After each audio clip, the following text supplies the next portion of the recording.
Seorang ayah berinisial SD, 45, di Kecamatan Sambaliung, Kabupaten Berau, Kalimantan Timur ditangkap aparat kepolisian Selasa, 27 Mei 2025. Dia diduga melakukan tindak asusila terhadap anak kandungnya yang berusia 19 tahun.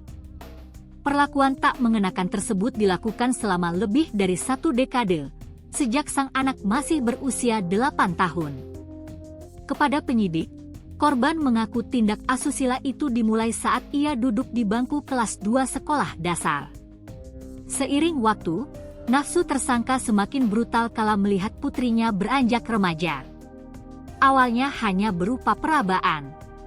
Tapi sejak korban masuk SMP, pelaku mulai melakukan tindak asusila secara intens dan terus-menerus hingga korban berusia 19 tahun, ungkap Kanit Perlindungan Perempuan dan Anak, PPA, Polres Berau, Ibtu Siswanto, Rabu, 28 Mei 2025. Puncak kebiadaban itu terjadi pada Sabtu malam lalu.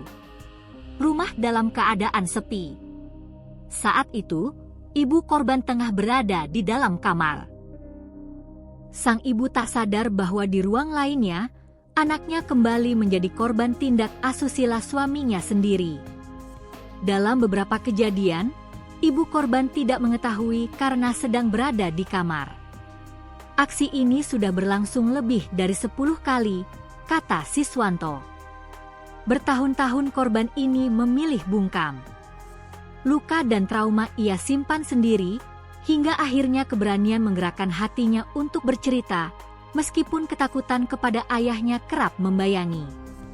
Akhirnya, korban memberanikan diri dan menceritakan semuanya kepada sang nenek.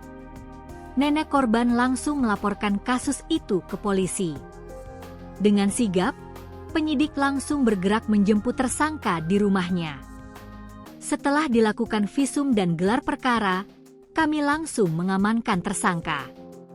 Dan tersangka mengakui perbuatannya, ucap Ibtu Siswanto. Dalam penangkapan tersangka, penyidik turut menyita barang bukti berupa pakaian korban, seperti daster biru dan celana pendek coklat yang menjadi bagian dari bukti kejahatan. Korban tidak mau membuka suara jika ditangani petugas pria. Kami libatkan petugas perempuan dan psikolog agar pendampingan lebih manusiawi, terang Siswanto. Untuk mempertanggungjawabkan perbuatannya, tersangka dijerat pasal 82 Undang-Undang Nomor 35 Tahun 2014 tentang Perlindungan Anak, serta pasal 6 huruf C tentang kekerasan seksual. Ancaman 15 tahun penjara, tegas AKP Siswanto. Korban saat ini tengah menjalani proses pemulihan bersama tim psikolog dan lembaga perlindungan anak. Polisi juga menggandeng dinas terkait agar korban mendapatkan pendampingan jangka panjang. Polres Berau pun berkomitmen melakukan upaya preventif. Sosialisasi akan digelar ke sekolah-sekolah dan masyarakat tentang bahaya kekerasan seksual serta tindak pidana perdagangan orang, TPPO. Tidak boleh ada anak yang mengalami penderitaan seperti ini lagi. Rumah harus menjadi tempat paling aman bagi mereka, pungkasnya.